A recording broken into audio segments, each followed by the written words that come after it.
Hi guys, welcome back to my channel.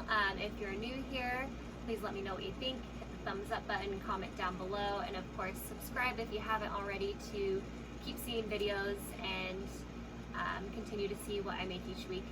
Also, by commenting and giving it a thumbs up, that helps more people to see these videos so we can continue to increase information about mental health out there and decrease the stigma surrounding therapy and mental health. Alright, thank you guys so much for watching this video.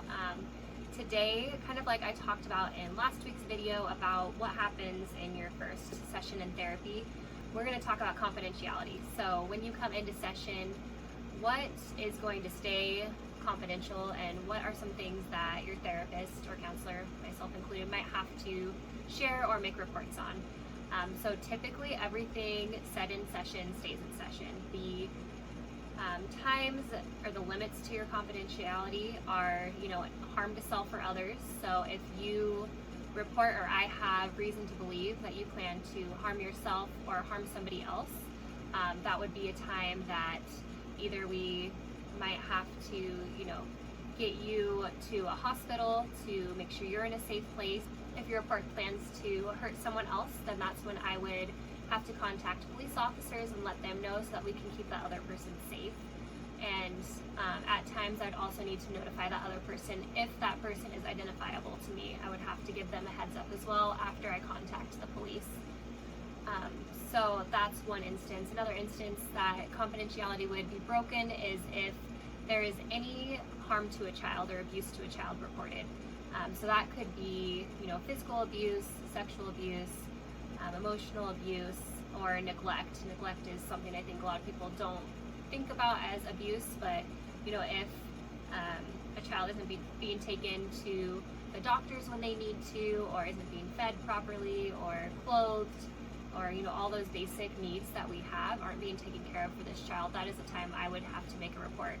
So what that means by making a report is I would have to call, in Idaho, and that's something I forgot to mention, each state might be a little bit different based on what reports need to be made, who things are reported to, things along those lines. So I'm in Idaho.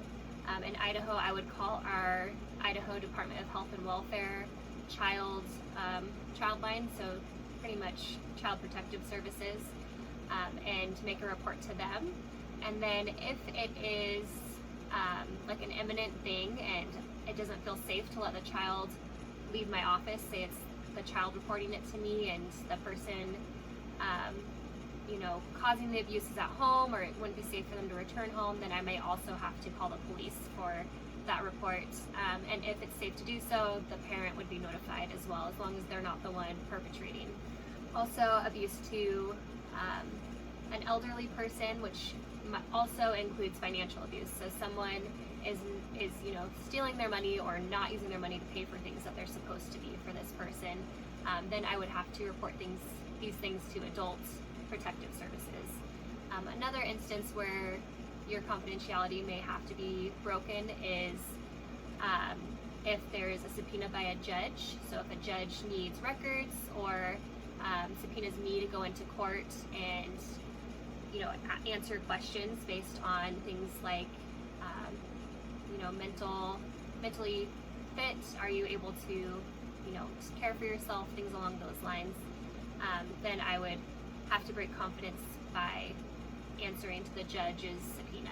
And then in my licensure, I'm a licensed associate marriage and family therapist, and under my licensure I am also required to report any sexual misconduct by a previous therapist. So if one of my clients reports to me that a previous therapist was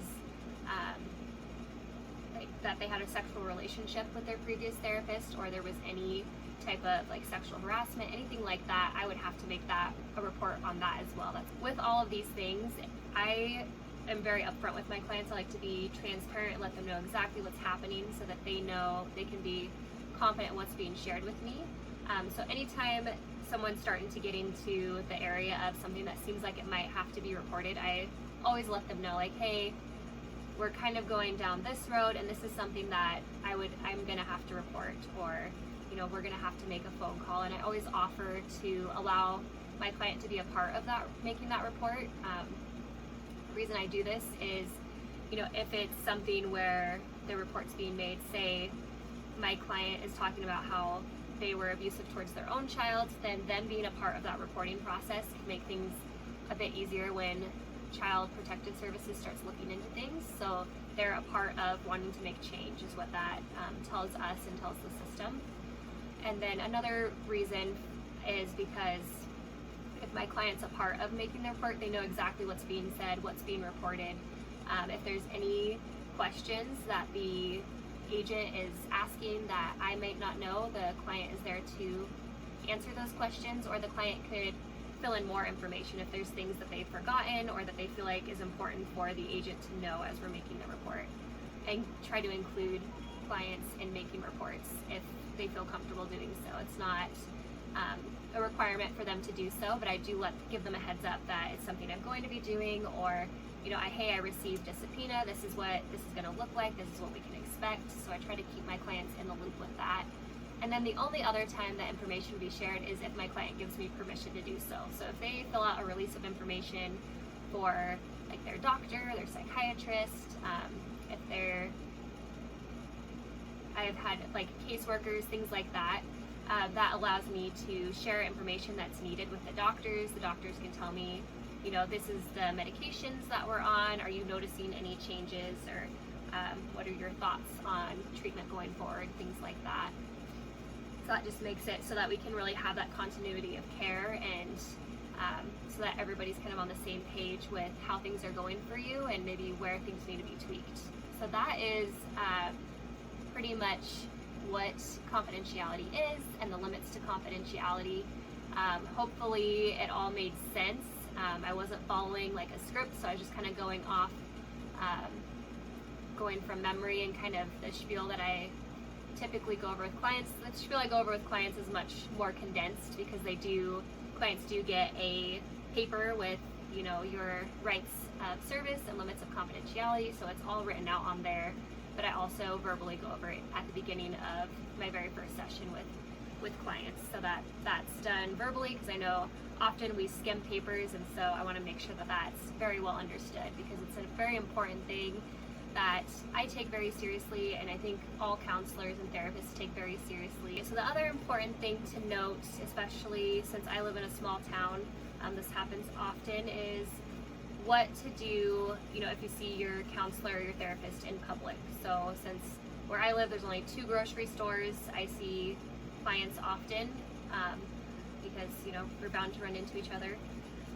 So how I normally handle this is, if a client decides to say hi to me or wave or acknowledge me, then I acknowledge them back. But if not, then I just go about my way like I don't even recognize or I don't know who they are. The reason that I do this is because if, say, you're not comfortable talking to me in public, I don't want to put you in any awkward position by me initiating, saying hello or waving or whatever it might be. But also, especially in a small town, people know that I'm a counselor, and so if I were to talk to you, they might be like, oh, you see so-and-so, or you must be getting counseling. Or if you're with friends and we say hi, your friends might ask, who is that? And then you're in a weird position of trying to figure out how you want to introduce me, if you want to say you're in counseling. So it's easier if I just leave that up to my clients so that they have complete control over that and how those interactions go. And I think I've heard a lot of clinicians or counselors, that's kind of how they operate as well. So it's a pretty normal rule of thumb, I think, for when you see clients in person or when clients see their counselors in person. So that covers confidentiality in counseling. And if you have any questions that I didn't answer, or maybe things seem a little confusing based on what I said about confidentiality, comment down below so I can answer those questions. If you have any interests in mental health or counseling that you want to learn more about, leave those in the comments as well so I can make videos for you talking about those things. If you liked what you saw, give it a thumbs up and subscribe down below to keep getting more videos. Alright, thank you guys for watching.